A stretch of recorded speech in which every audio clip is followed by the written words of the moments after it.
오늘 설교 제목인데요. 저를 따라서 한번 해보시기 바랍니다. 나의 계획보다 하나님의 계획이 더 큽니다. 다시 한번 믿음으로 고백합니다. 나의 계획보다 하나님의 계획이 더 큽니다. 우리 가족들에게, 옆 사람에게 한번 인사하면서 다시 한번 얘기하겠습니다. 나의 계획보다 하나님의 계획이 더 큽니다.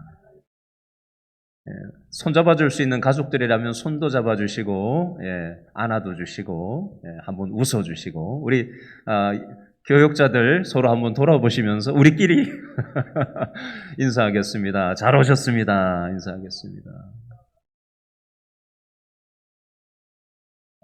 지금 일본 도쿄에서는 2020 도쿄올림픽이 열리고 있습니다. 현재 우리나라는 전 세계 출전국들 중에서 금메달 5개로 7위를 달리고 있습니다. 그 중에서 금메달 4개는 양궁에서 땄는데요. 어제 열렸던 남자 양궁 개인 16강전에서 김우진 선수는 9발을 쏘는 경기에서 9발 전체를 10점 만점을 받았습니다. 완벽한 경기를 보여주었습니다. 그리고 선수들의 심장이 1분 동안 몇 번 뛰는가를 측정하는 심장 박동수가 이번 올림픽에는 화면에다가 이렇게 심장 박동이 지금 몇 번 뛰고 있다, 이걸 다 보여주더라고요. 다른 양궁 출전 선수들은 심장 박동수가 120, 130 막 이렇게 되는데 우리나라 선수들은 훈련을 얼마나 담력 훈련을 철저하게 했는지 탱크도 타보고 뛰어내리는 것도 시키고 별 희한한 훈련 방법을 다 써서 그런지 어떤지 아주 심장 박동수가, 김우진 선수는 잠을 잘 때처럼 저거 잠을 자는 거 아닙니까? 아나운서가 얘기를 할 만큼 심장 박동수가 굉장히 작게 찍힐 정도였습니다.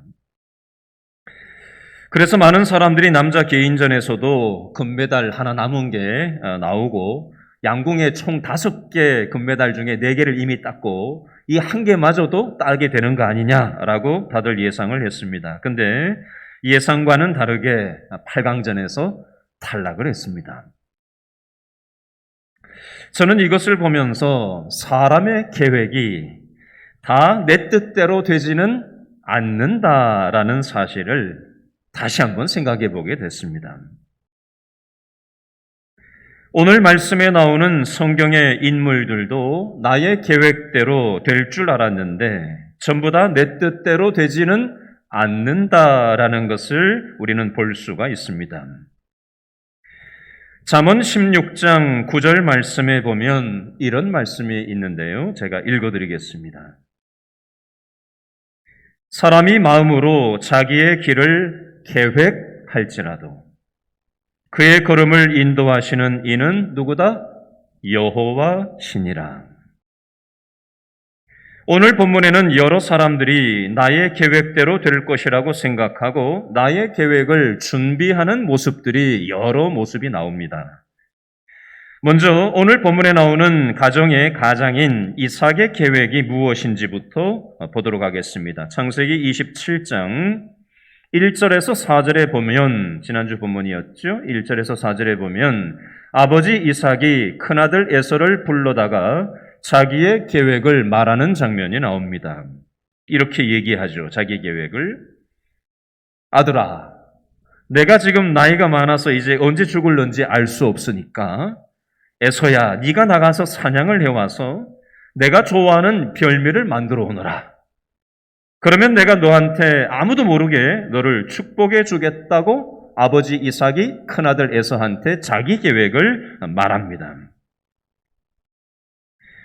이삭은 부인 리브가한테 이런 말을 들었던 적이 있었어요. 창세기 25장 23절에 보면 큰 자가 어린 자를 섬기리라. 이삭이 부인 리브가하고 결혼을 하고 나서 20년 동안 아이가 임신되지를 않았어요. 그래서 20년 동안 기도해서 부인 리브가가 임신을 하게 되었는데 바로 그때 하나님이 하나님의 계획을 리브가에게 말씀하셨어요. 큰 자가 어린 자를 섬기리라. 첫째 에서가 둘째 야곱을 섬기게 될 것이라는 것이 바로 하나님의 계획이었습니다. 부인 리브가는 남편 이삭에게 이 말을 했을까요? 안 했을까요? 당연히 했겠죠. 이삭은 하나님의 계획을 잘 알고 있었을 겁니다. 그러나 이삭은 하나님의 계획이 마음에 들지를 않았어요. 저와 여러분도 신앙생활을 하다 보면 내가 원하는 계획이라는 게 있지 않습니까? 근데 설교를 듣고 성경을 읽고 기도하다 보면 하나님이 계획을 알려주실 때가 있어요. 내 계획은요, 따지고 싶고요, 싸우고 싶고요, 내 뜻대로 하고 싶어요. 근데 하나님의 계획은 싸우지 말래요. 네 뜻대로 하지 말래요. 내가 주는 마음으로 용서하고 내 때를 기다려라. 이런 마음을 하나님께서는 기도하는 사람, 말씀을 읽는 사람, 말씀을 듣는 사람에게 주실 때가 있습니다. 그래서 하나님의 계획이 우리는 내 마음에 안 들 때가 있어요. 내가 원하는 대로 해야 되는데, 내가 원하는 말을 해야 되는데, 하나님은 내가 원하는 말을 하지 말라고 하시니까 그게 마음에 안 드는 거예요. 여러분, 예수님의 십자가의 방식이 마음에 드십니까? 우리 이런 얘기 한 번씩 할 때 있지 않아요? 내가 만약에 예수님이었다면 화나게 하는 사람들을 그냥 싹 쓸어버릴 텐데, 십자가 밑에서 조롱하는 그 무리들을 그냥 싹 쓸어버릴 텐데. 예수님은 하나님이시면서도 인간들한테 당하고만 계셨어요. 여러분, 우리가 신앙생활을 하다 보면 당할 때가 있잖아요. 네가 나를 그렇게 피눈물 나게 했단 말이야? 그러면 나도 똑같이 해주겠다. 그게 우리의 본성 아닌가요? 누가 당하고 싶은 사람이 누가 있어요? 그런데 하나님의 계획은 어떤 면에서 십자가에서 당하고만 계신 거예요. 그리고 십자가의 길을 따르는 저와 여러분들에게 하나님의 계획을 말씀하시는데 당하라고 말씀하세요. 이해가 안 되죠. 우리의 본성과 맞지가 않아요. 그래서 우리는 하나님의 계획이 싫어요. 이삭도 마찬가지였습니다. 에서가 큰아들인데 큰아들 에서가 작은아들 야곱을 섬기면서 살게 될 것이라고 하는 하나님의 계획을 이삭은 자기 머리로는 이해가 안 됐어요. 마음에 들지를 않았다고요. 그래서 이삭은 하나님의 계획을 무시했습니다. 그리고 자기 계획대로 큰아들 에서를 아무도 모르게 불러서 축복하려고 한 겁니다. 아버지 이삭하고 큰아들 에서만의 비밀이었어요. 아버지 이삭과 큰아들 에서는 자기들끼리만 이 일을 알고 계획을 했습니다. 그리고 자기들의 계획대로 될 줄로 생각했어요. 그런데 창세기 27장 5절에 보니까 부인 리브가가 이 말을 듣고 알게 됐습니다. 비밀은 없지요. 이 비밀을 알게 된 부인 리브가는 창세기 25장 23절 말씀, 큰 자가 어린 자를 섬기리라. 자신이 쌍둥이를 임신했을 때 하나님이 하나님의 계획을 자신에게 말씀해 주셨는데 이 남편 이삭이라는 사람이 하나님의 계획을 무시하고 자기 계획대로 일을 꾸미는 것을 그냥 놔둘 수가 없었어요. 그래서 부인 리브가는 둘째 야곱을 불러다가 리브가 자신의 계획을 얘기합니다. 창세기 27장 5절에서 17절 말씀에 보면 어머니 리브가가 둘째 아들 야곱과 함께 자기 계획을 꾸미는 장면이 나와요. 겉으로는 하나님의 계획을 위해서 행동한다라고 표방하고 있지만 속으로는 자기들의 욕심을 위해서 리브가와 둘째 아들 야곱이 자기들의 계획을 꾸미고 있는 것입니다. 아버지 이삭을 속이기 위해서 하나님의 계획이 아닌 자기들의 계획을 꾸미고 있는 모양새가 되는 것입니다. 아버지 이삭과 큰아들 에서가 몰래 자기들의 계획을 세우고 있으니까 이번에는 반대로 어머니 리브가와 작은아들 야곱이 자기들만의 또 다른 계획을 세우고 있는 형국입니다. 네 식구가 둘씩 한 편이 된 셈이죠. 양쪽 모두 하나님의 계획이 아닌 자기들의 계획을 자기들의 욕심에 따라서 세우고 있는 겁니다. 심지어 둘째 아들 야곱은 아버지를 속이기 위해서 어떤 말까지 하는지 20절 말씀을 한번 보겠습니다. 20절 말씀 다 같이 읽어볼까요? 시작. 이삭이 그의 아들에게 이르되 내 아들아 내가 어떻게 이같이 속히 잡았느냐. 그가 이르되 야곱이 아버지한테 뭐라고 얘기해요? 아버지의 하나님 여호와께서 나로 순조롭게 만나게 하셨음이니이다. 아버지 이삭이 의심이 가가지고 질문을 하죠. 에서야, 네가 지금 사냥하러 나간 지가 얼마 안 됐는데 어떻게 이렇게 빨리 사냥을 해서 돌아왔냐라고 질문을 했더니 야곱이 뭐라고 얘기했다고요? 밑줄 그어보세요. 20절에 아버지의 하나님 여호와께서 나로 순조롭게 만나게 하셨음이니이다. 무슨 뜻이죠? 하나님이 짐승을 빨리 잡도록 하나님이 도와주셨다라고 하나님 이름을 팔고 있습니다. 야곱은 자기 욕심, 자기의 계획을 위해서 아버지 이삭도 속여먹고 심지어는 하나님의 이름을 걸고 하나님 이름을 팔아서 거짓말을 하고 있습니다. 하나님께 맹세를 하고 있어요. 그러면서도 신앙의 양심이 가책을 느끼지를 않고 있습니다. 12절에 보면 어머니 리브가한테 둘째 야곱이 얘기하는 장면이 나와요. 엄마, 아버지를 속이다가 들켜서 저주를 받으면 어떡하지요? 둘째 야곱은 엄마하고 이 자기들만의 계획을 얘기하는 중에 아버지한테 들켜서 저주받을까봐 아버지를 두려워하는 마음은 있었지만 하나님이 지금 다 보고 계신다라고 하는 생각, 다른 말로 하나님을 두려워하는 신앙의 양심은 작동되지 않고 있었습니다. 한마디로 얘기하면 야곱은 사람을 두려워하는 마음은 있었지만 하나님을 두려워하는 마음이 없었다라는 사실입니다. 질문합니다. 저하고 여러분은 어떤지 한번 생각해 봤으면 좋겠어요. 지난주에 우리 교회 성도 두 분과 전화 통화한 내용입니다. 한 분은 사람 때문에 두려워하는 내용이고요. 한 분은 수술을 앞두고 두려워하는 우리 교회 성도님이세요. 두 분과 대화를 나누다가 제가 지난주 금요일 새벽 본문 연결 구절인 시편 118편 6절 말씀이 생각이 나서 함께 이 말씀을 한번 찾아보시라고 하고는 제가 이 말씀을 일러드리고 함께 기도하는 시간을 가졌어요. 다 같이 저를 따라서 한번 해주시기 바랍니다. 여호와는 내 편이시라. 내가 두려워하지 아니하리니 사람이 내게 어찌하리요. 제가 다시 한번 읽어드립니다. 여호와는 내 편이시라. 내가 두려워하지 아니하리니 사람이 내게 어찌하리요. 여호와께 피하는 것이 사람을 신뢰하는 것보다 나으며 라는 말씀이 있어요. 이 말씀을 나누는데 그 두 분 중에 한 분이 저한테 이런 얘기를 하세요. 목사님, 저는 지금까지 살아오면서 죽을 고비를 참 많이 넘겼어요. 지금 이 상황도 하나님 앞에 맡기려고 합니다.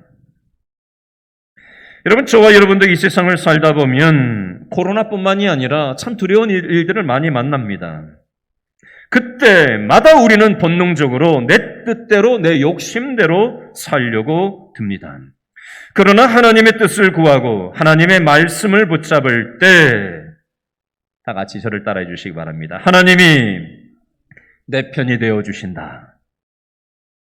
하나님이 내 편이 되어 주시는 것을 경험하실 수 있게 되기를 바랍니다. 아멘. 어머니 리브가와 둘째 아들 야곱은 자기들의 계획대로 아버지 이삭을 완벽하게 속여 먹고 축복을 받는 것처럼 보입니다. 그 내용이 27절부터 창세기 27장 27절부터 29절 말씀에 나오는데요. 그 중에 29절 말씀 넷째 줄에 보니까 어떤 표현이 나오지요? 밑줄 그어보세요. 너를 저주하는 자는 저주를 받고 너를 뭐하는 자? 축복하는 자는 뭘 받기를 원한다? 복을 받기를 원하노라. 27절, 28절, 29절이 아버지 이삭이 둘째 야곱을 에서인 줄 알고 축복하는 축복의 내용이 되겠습니다. 어머니 리브가와 둘째 아들 야곱은 자기들의 계획대로 아버지 이삭을 완벽하게 속여먹고 축복을 받은 것처럼 여겼습니다. 여러분, 아버지 이삭이 둘째 아들 야곱을 첫째 아들 에서인 줄로 알고 속아서 축복을 하고 나서 그 다음에 어떤 일이 일어나지요? 오늘 본문 30절에 보면 첫째 아들 에서가 아버지 이삭에게 와서 자신을 축복해달라고 사냥감을 별미를 만들어 와서 아버지 이거 드시고 나를 축복해달라고 얘기를 하는 장면이 나와요. 그제서야 둘째 아들 야곱이 아버지인 자신을 속인 것을 알게 된 이삭이 어떻게 행동하고 있는지를 33절 말씀을 통해서 성경은 표현하고 있는데요. 자, 33절 말씀을 다 같이 한 번 더 읽어볼까요? 시작. 이삭이 어떻게 했어요? 심히 크게 떨며 이르되 그러면 사냥한 고기를 내게 가져온 자가 누구냐? 내가 오기 전에 내가 다 먹고 그를 위하여 축복하였은즉 그가 뭘 받을 거다? 저주를 받을 거다? 나를 속여 먹었으니까? 아니요. 반드시 복을 받을 것이니라. 아멘. 야곱은 아버지한테 거짓말한 것이 들통나면 엄마하고 얘기를 하죠. 사전 모의를 할 때 아버지가 만약에 아버지를 속인 걸 알면 나를 저주하면 어떻게 하죠, 엄마? 라고 얘기하는 장면이 나옵니다. 그것 때문에 야곱은 두려워했었거든요. 근데 지금 들통이 났단 말이에요. 거짓말한 것이. 큰아들이 에서가 진짜 오니까 둘째가 큰아들이라고 거짓말하고 축복을 가로챘다라는 걸 아버지 이삭도 지금 깨닫게 된 거예요. 그러면 아버지 이삭이 어떻게 해야 맞죠? 저주를 내고 이놈의 자식이 거짓말 해가지고 지 형한테 주려고 했던 복을 빼앗아 가로채갔다라고 하면서 화를 내고 막 그렇게 나올 수 있잖아요? 근데 33절 제일 끝에 보니까 어떻게 했다고요? 그가 반드시 복을 받을 것이니라 라고 저주하지 않고 축복을 하고 있는 장면이 나옵니다. 왜 이렇게 했을까요? 여러분 33절 말씀 제일 앞에 보면 밑줄을 그어놓으세요. 동그라미를 하셔도 좋습니다. 반전이 일어납니다. 33절 이삭이 어떻게 반응했다고 돼 있죠? 심히 크게 떨며 라는 부분에 동그라미를 하세요. 이삭이 심히 크게 떨며. 여러분 이 말은 무슨 뜻이냐면요. 이삭이 크게 깨닫고 있는 장면이에요. 뭘 어떻게 깨닫느냐. 내가 지금까지 잘못 살아왔다라는 것을 크게 깨닫고 있는 장면을 이삭이 심히 크게 떨며라고 표현을 하고 있어요. 자, 이걸 이렇게 설명을 드려볼게요. 하나님의 계획은 첫째 에서가 아니라 둘째 야곱에게 축복하는 것인데 아버지 이삭은 하나님의 계획이 마음에 들었어요? 안 들었어요? 마음에 들지를 않았어요. 그래서 하나님의 계획을 무시하고 자기 뜻대로 다른 말로 하면 자기 입맛대로 첫째 아들 에서를 축복하려고 했다는 것을 이 상황 앞에서 크게 한 방 먹은 거예요. 여러분 34절을 계속해서 읽어보겠습니다. 34절 다 같이 한번 읽어볼까요? 첫째 에서의 반응입니다. 시작. 에서가 그의 아버지의 말을 듣고 소리질러 슬피 울며 아버지에게 이르되 내 아버지여 내게 축복하소서 내게도 그리 하소서. 34절에 보니까 첫째 에서가 뒤늦게 이 사실을 알고 나서 어떻게 행동하고 있다고요? 밑줄 그어보세요. 소리질러 슬피 울고 밑줄 쫙 그어놓으세요. 36절에 보니까 첫째 에서가 아버지한테 울면서 말하고 있는데요. 뭐라고 얘기했죠? 36절에 보니까 야곱 이놈의 자식이 지난번에는 나를 속여서 장자의 명분을 빼앗더니 이번에는 내 복을 빼앗았습니다. 아버지 하면서 눈물을 줄줄 흘리면서 얘기를 하는 거예요. 38절 제일 끝에 보니까 밑줄 그으세요. 소리를 높여 에서가 울었다라는 표현이 나와요. 그리고 나서 첫째 아들 에서의 계획이 나옵니다. 에서의 계획. 이번에는 이삭의 계획이 아니라 에서의 단독 계획이 나옵니다. 41절에 보니까 에서의 계획이 어떻게 표현되어져 있는가? 41절 말씀 다 같이 읽어봅니다. 시작. 그의 아버지가 야곱에게 축복한 그 축복으로 말미암아 첫째 에서가 야곱을 어떻게 했다고요? 미워하여 심중에 이르기를 아버지를 곡할 때가 가까웠은즉 내가 내 아우 야곱을 어떻게 하리라? 죽여버리겠다. 밑줄 그으세요. 41절 내가 내 아우 야곱을 죽이리라. 밑줄. 야곱의 계획, 에서의 계획이 뭐예요? 동생 이놈의 자식을 죽여버리겠다. 그게 에서의 계획이었습니다. 여러분 정리해볼까요? 아버지 이삭은 하나님의 계획을 무시하고 자기 마음대로, 자기 욕심대로, 자기 입맛대로 그동안 잘못 신앙생활 했던 것을 깨닫고 이삭이 33절에 심히 크게 떨며 믿음으로 회개하는 장면이 나온다면 첫째 아들 에서는 34절에서 소리질러 슬피 울고 38절 끝에 소리를 높여 울기는 했지만 여전히 하나님을 무시하고 살아온 것을 회개한 것은 아닙니다. 운다고 회개는 아니에요. 그렇죠? 운다고 회개는 아니에요. 에서가 지금 눈물을 철철 흘리면서 지금 울고 슬피 울고 있는데 그런다고 에서가 지금 회개하고 있는 건 아니라고요. 뭘 보면 에서가 회개하고 있는 게 아니라는 걸 알 수 있죠? 에서가 어떻게 계획을 하는지를 보면 알 수 있는데 41절 끝에 보니까 이놈의 자식 야곱을 어떻게 하겠다고요? 내가 내 아우 야곱을 죽여버리겠다라고 여전히 하나님의 뜻, 하나님의 계획은 무시하고 여전히 자신의 계획을 주장하고 있는 이 에서의 모습이 혹시 나의 모습은 아닌가?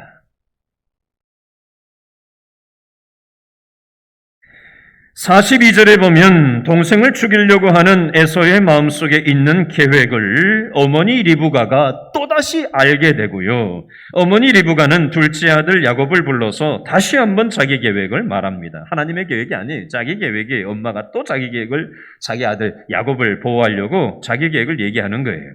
42절에 보니까 마지막에 보면 뭐라고 돼 있어요?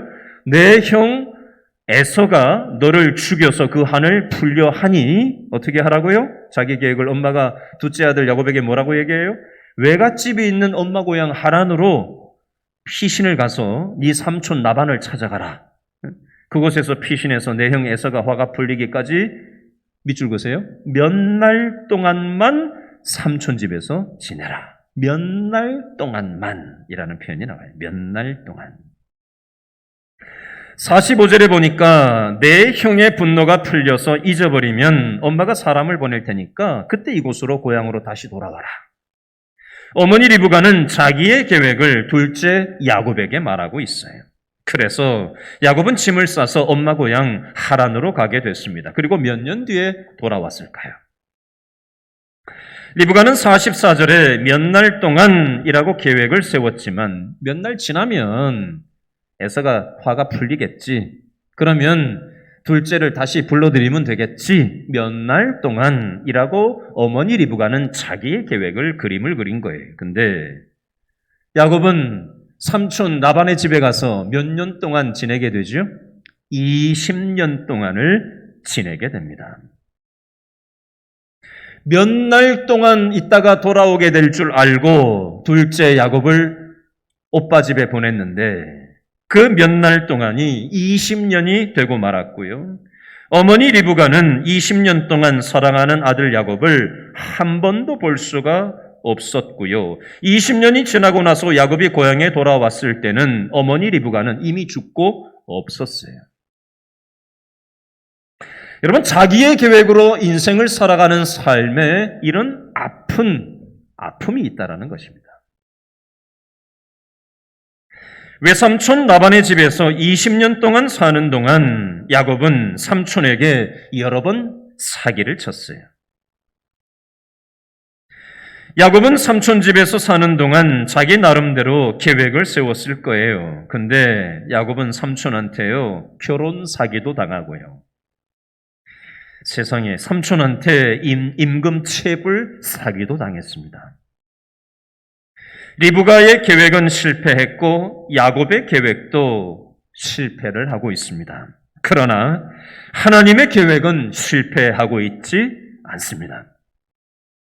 인간의 계획, 인간의 욕심의 실패 속에서 하나님의 계획은 실패하지를 않고 하나님이 야곱을 축복하셔서 20년 뒤에 고향으로 돌아가게 되었어요. 이게 바로 하나님의 계획입니다. 오늘 말씀을 마치면서 처음에 말씀드렸던 잠언 16장 9절 말씀을 다시 한번 읽어드리면서 오늘 말씀을 마무리하려고 합니다. 사람이 마음으로 자기의 길을 계획할지라도 그의 걸음을 인도하시는 이는 여호와시니라. 아멘. 기도하겠습니다.